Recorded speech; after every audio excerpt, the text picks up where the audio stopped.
Ladies and gentlemen, this is TVP World. I'm your host Benjamin Lee, and welcome aboard the Eastern Express. It is the winter of 2026, and Ukraine is 4 years into a war that was never meant to last this long. Once, a full-scale invasion by a nuclear-armed neighbor was a historical outlier. Now, it is a lived daily reality for millions. Towns like Bakhmut and Kupiansk ring with memories of relentless shelling, where the silence left behind after bombardment is as heavy as the frozen air that chills Kyiv's streets this particularly cold winter. On the front lines, soldiers measure progress not in kilometers taken, but in meters gained against a merciless tide of attrition. Outside the trenches, a different kind of struggle unfolds. Cities scarred by missiles scramble to restore power grids. Mothers trace the outlines of schools no longer standing. Young professionals boot up laptops in underground stations because, above ground, buildings are at risk of blast damage. Europe watches, diplomats talk, peace plans stall, and the war that was designed as a quick conquest instead reshapes the continent's politics, economies, and narratives of sovereignty. On this episode, we'll look at how the war changed Ukraine, and here is our latest report.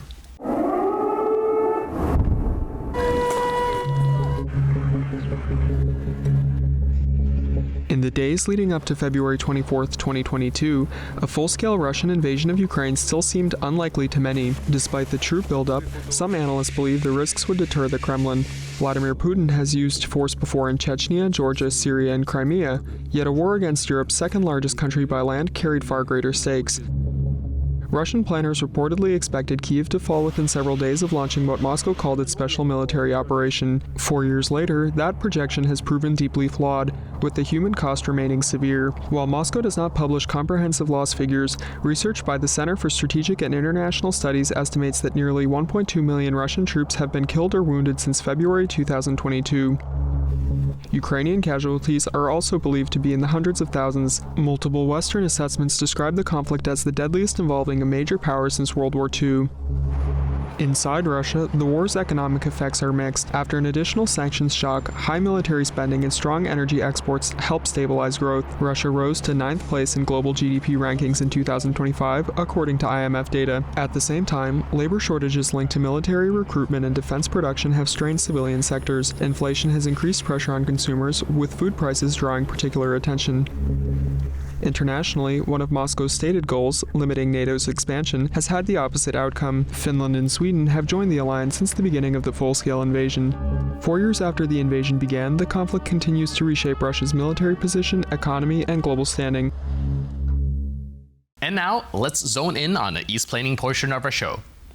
Over the 4 years of Russia's war in Ukraine, multiple rounds of talks have occurred aiming to reach a negotiated peace settlement. However, these efforts have yet to bring about an end to the Kremlin's attacks. Talks in Geneva last week between Russia, Ukraine, and the United States ended similarly to previous talks, without a breakthrough. Let's take a closer look at what peace talks with Russia so far have amounted to.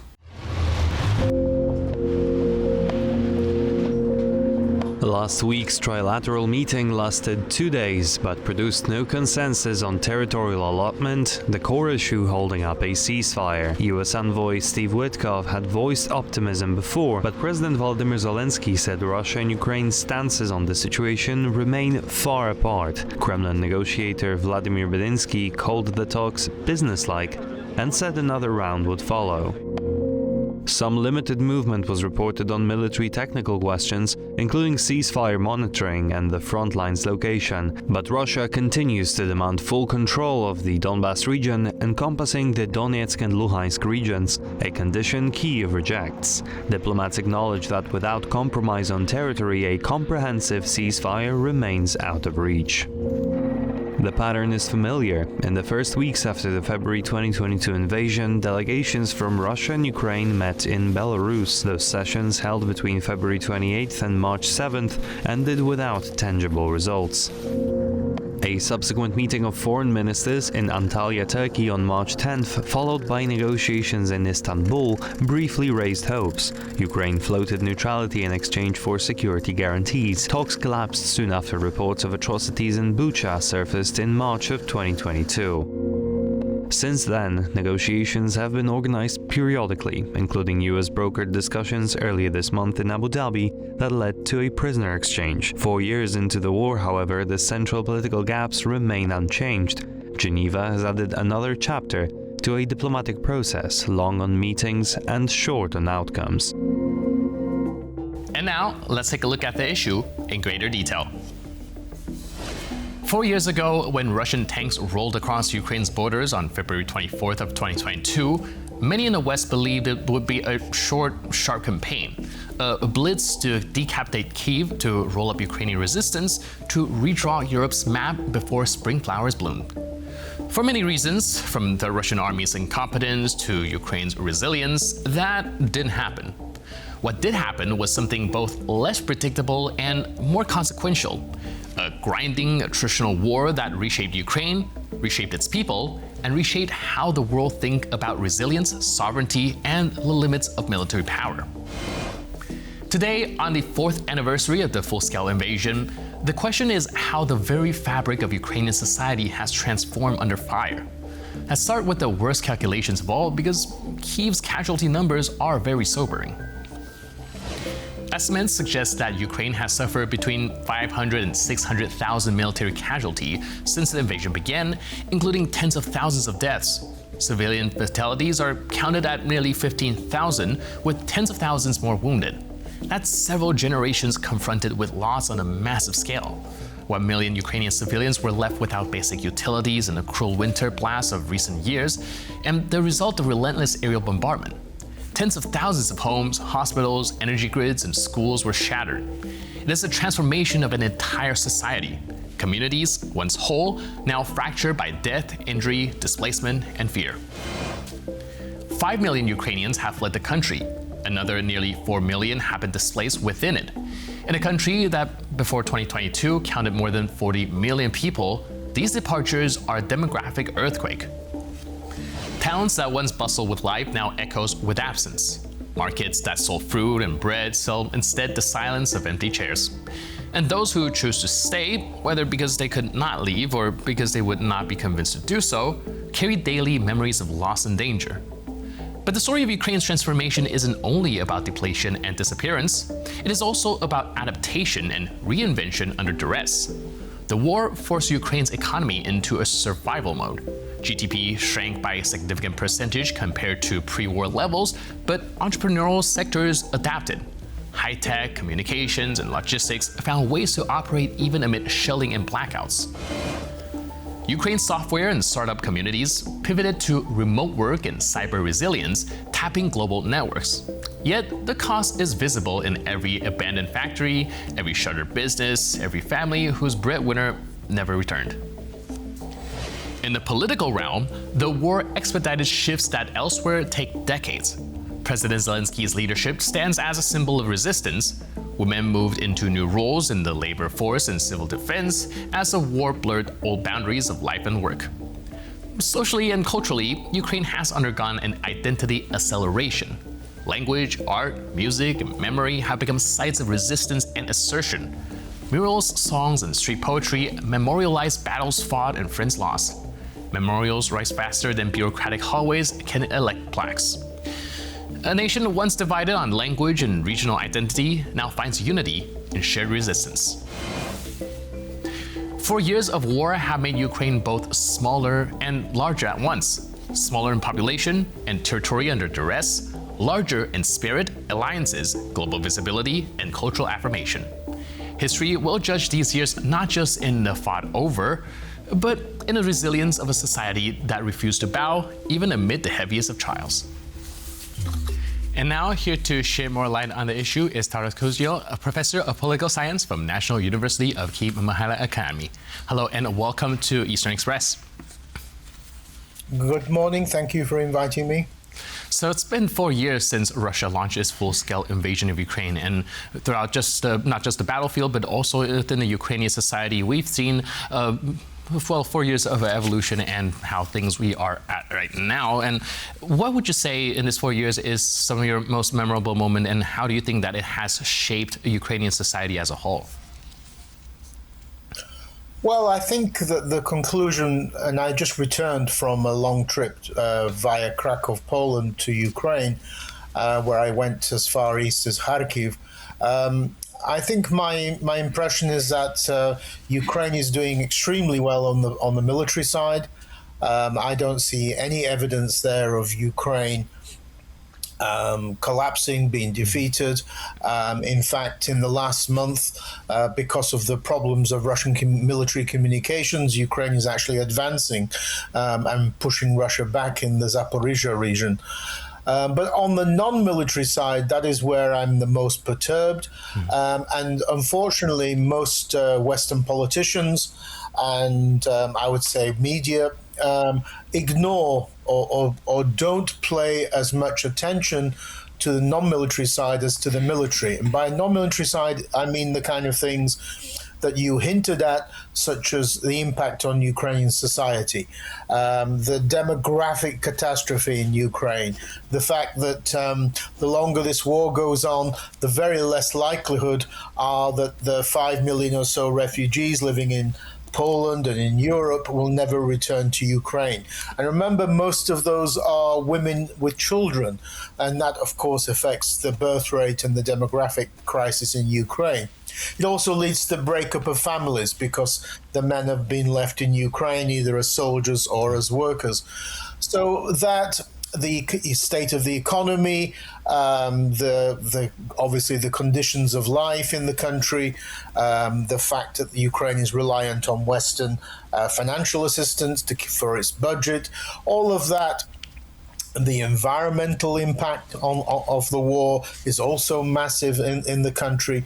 I mean, this will take, if there's a ceasefire tomorrow, this would take at least a decade, if not more, to bring Ukraine back to some kind of normality.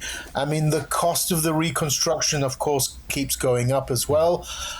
So that, I think, that is the most perturbing aspect of this war, the impact on the non-Ukrainian side. And just finally, on the impact especially on children. Russia has stolen 35,000 Ukrainian children, and you have the daily bombardments, the inability to get proper schooling every day, that is impacting on children and therefore on the future of Ukraine, which are the children. That is a big impact. And what Russia is undertaking in its occupied territories, the 4 Ukrainian regions it partly occupies and in Crimea, is tantamount to what I would call genocide. It's the complete de-Ukrainization of those regions, Russification, children not only being Russified in schools, but they are then at the age of 18 put into the Russian army and sent to fight against Ukraine. This is illegal, of course, under the Geneva Convention, but that doesn't matter for Putin. But this is absolutely disgusting that Ukrainian children are being forced to fight against their own country. Right, like you mentioned, these 4 years of war might have decades or even more of impact. And of course, people have been exploring the front line, but very much less so the societal structure and the civil life. So let's explore that line a little bit, actually, because you just mentioned a lot of issues that needs to be tackled even after a ceasefire is achieved, be it the demographic change, be it the societal buildup, or even just the rebuilding of infrastructure. What would you think would be the more low-hanging fruit, something that perhaps with a little bit of Western help can be back online sooner, and what do you think will be harder to tackle? Well, harder to tackle, I mean, the easiest to tackle in some ways will be the rebuilding, because that's just construction, and many countries would be happy to be involved because this is going to be in many ways a kind of economic bonanza. Of course, the question is who's going to pay for it, and Russia should be the country that pays for this with its frozen assets based in Belgium or in other ways, maybe on taxes on Russian gas and oil exports. But that is relatively easy. I mean, it takes time, but rebuilding is not sort of, I think, psychologically difficult to do. But dealing with trauma dealing with, the impact on human beings, children, on the breakup of families, that takes time, and that I think is going to be the difficult part. There has to be encouragement for Ukrainian refugees living in Europe to return, even if it's only partial return, that they keep one foot in Europe, one foot in Ukraine, because that's important. But I mean, there's the positive side is that Ukraine is now a united society. The regional differences basically don't exist anymore because there's been a great mixing of the country. In every country, the military is a great way of integrating society because in your military unit you can have people from every part of the country. Also, many of the internal refugees, I mean, Ukraine has a similar number of about 5-6 million internal IDPs, internally displaced people, who have moved from the east to west Ukraine. So those former Russian speakers are now likely to be more increasingly Ukrainian speakers, especially their children. Attitudes towards history, towards foreign policy, towards Russia, and now are the same throughout the country. So all of that is a very positive. Ukraine will emerge from this as a very united society and a very dynamic in many ways, because Ukraine is now at least in the top 5, if not the number 1 country with a very innovative defense sector. I mean, the number of European countries, including Poland, they're now cooperating with Ukraine's military sector, defense sector, in joint production, innovation, is now huge.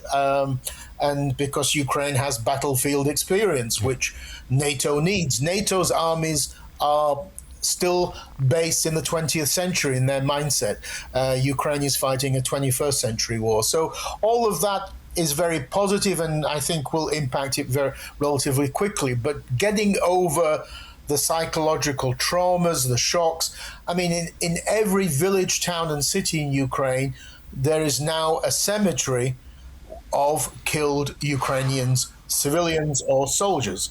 And that is those are increasing, of course, but those are going to be places of commemoration and of sadness and of anti-Russian sentiments.